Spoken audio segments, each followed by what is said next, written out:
Howdy! So today's task is to duplicate this D2 oxygen demand riser, complete with the quarter turn Zeus,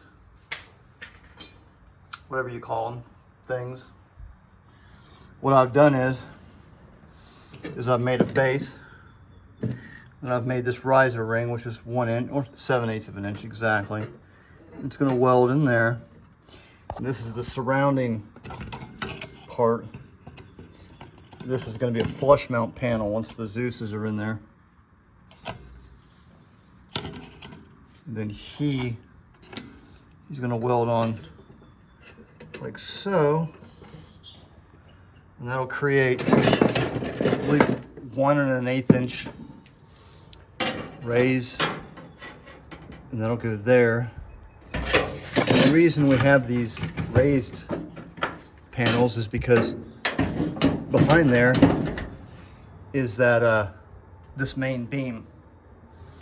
That main beam affects pretty much everything, especially in that right there.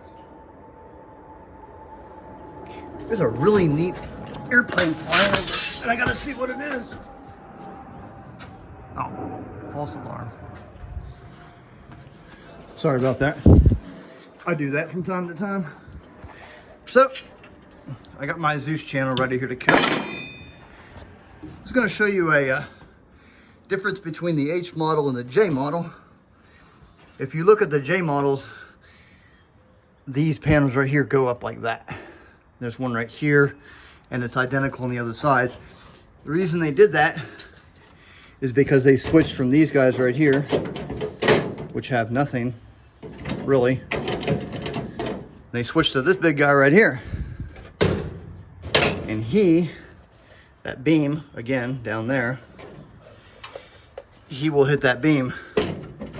So that's why the J model has those raised sides like that.